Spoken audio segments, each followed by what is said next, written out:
Welcome back, everyone, to another episode of Eat, Sleep, Drive. And I'm pretty excited for this one because this is my personal 2007 Toyota Land Cruiser. And we're going to take it for a drive in beautiful Alabama Hills, California. I know that's weird to say, Alabama Hills, not in Alabama, but it's a place in California. It's pretty sweet. Edge of the Sierras over here, some ridiculous like rocky formations over here, and a really cool car. This is my personal car, obviously, so I'm a little biased, but what I wanted to do was take you guys for a drive so you could see this landscape, number one, and number two, I want to talk about why I ended up choosing the Land Cruiser, and specifically, not just the Land Cruiser, why I chose the 2007, because there's a lot of different Land Cruisers to choose from. And depending on what you're looking to do will dictate what Land Cruiser is right for you. So, throw it into drive here and let's take off. This is such a beautiful area of California. Edge of the Sierras, Mount Whitney behind us. I've just had a wonderful camping trip here, just a long weekend. Had a blow-up mattress in the back here, slept in the back. That's a nice part about the Land Cruisers. You remove the seats, you have so much space. So Land Cruiser, why did I choose Land Cruiser? Well, it had to be a Toyota product for me, number one. If I'm going to do any sort of off-roading where I'm in the middle of nowhere and I need it to be reliable. Jeeps are fine and everything. But they're kind of ubiquitous, and I didn't really want a JK. And the other thing is these Land Cruisers are built with a 25-year service life in mind. So they're definitely built to last. And you can just tell, like when you compare them side by side to other vehicles, that they are made a little more robust. If you look at kind of just the different components of this compared to even a Jeep, you can just tell that there's not going to be a lot of things that break on this. Now, I know this shot's fired to Jeep owners, but don't get upset at me. This thing, I have driven all over the U.S., all over back road stuff, and it's not the most capable off-road vehicle. Don't get me wrong. Like, I'm not here to say that this is the best for rock crawling or this is the best for, whatever most extreme off-road stuff there is. Let's go this way. I'm already lost. And this road is like nothing crazy, so don't think that I'm trying to pretend that this is some insane off-road stuff. A lot of vehicles could do this, but what separates the Land Cruiser from a lot of other vehicles is the comfort with which you can do it, and also like the comfort of just being able to get there. Basically, the on-road characteristics of this are so much better than some things that are super capable off-road. So Jeeps drive horrible on the road, death wobble like crazy on the highway, put big tires on those things. It's just honestly sketchy. And then even 80 series Land Cruisers is the generation before this one. And that generation had solid axles front and rear, which once again, more robust for off-roading, but doesn't drive nearly as good on road. So this has an independent front suspension and a solid axle rear. So the steering is significantly better. The ride is significantly better on road and off road, really. That's a huge differentiation for me because, most of the time I'm using this as a daily driver. I'm driving it on road.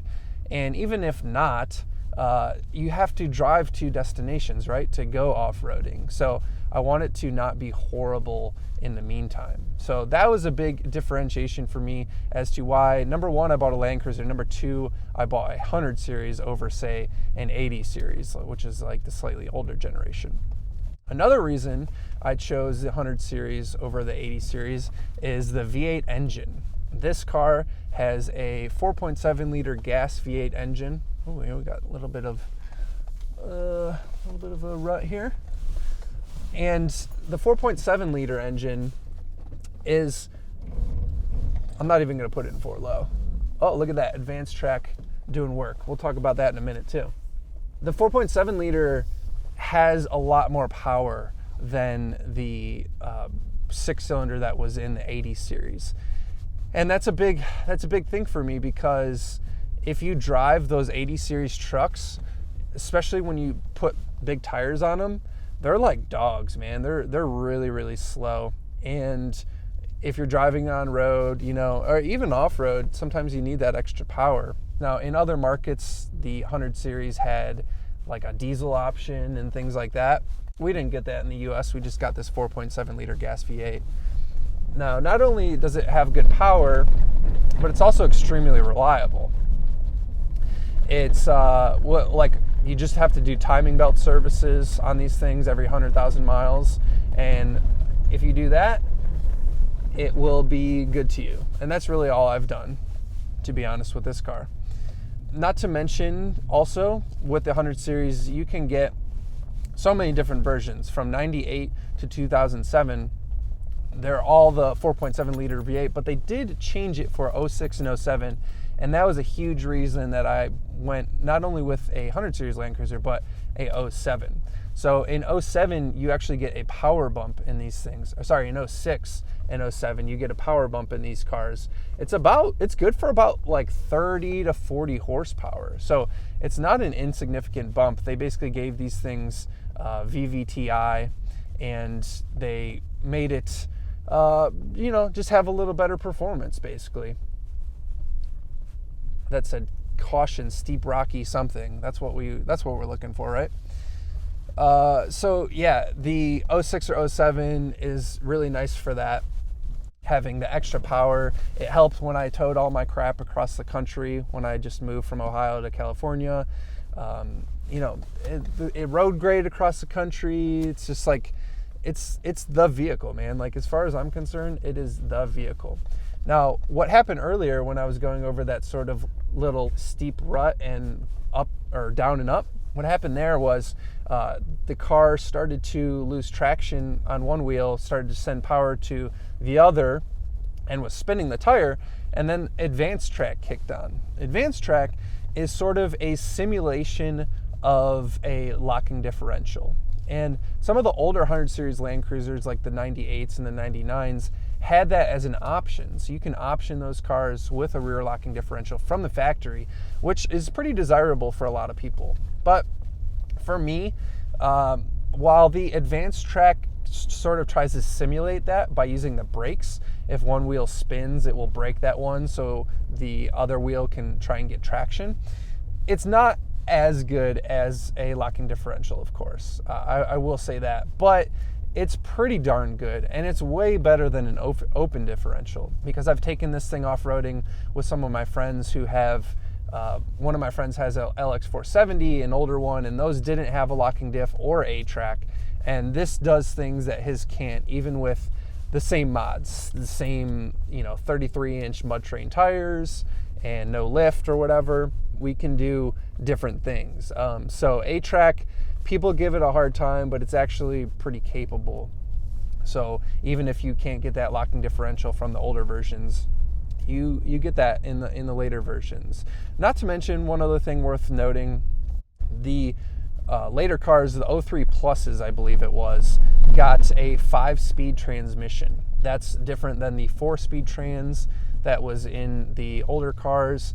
And you might say, like, okay, one more gear, 1 or 2 more miles per gallon is what you get with that thing. Is that really a big deal? I mean, no, not really. But when you start to think about it in terms of percentages, 1 or 2 miles per gallon when you're getting 14 miles to the gallon is a pretty big deal. I mean, that's over 10%, right? So it's one of those things where you need to keep that in mind when you're buying these things, because the fuel economy cost does add up, and the fuel economy is really, really poor in these things. So that's really the only downside of Land Cruisers, in my opinion, because everything else is super robust, super reliable, super capable, and yeah, you pay at the pump. It's all-time all-wheel drive.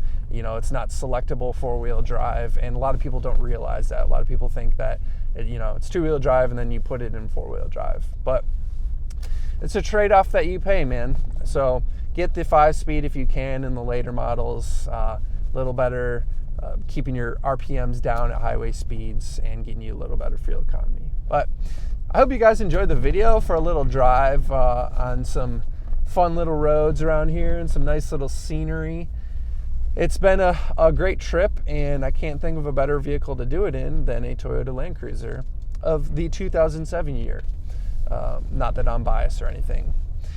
Eat, Sleep, Drive TV on Instagram. Guys, if you made it this far in the video, I hope you really enjoyed it, and hit that subscribe button and the bell so you don't miss any in the future.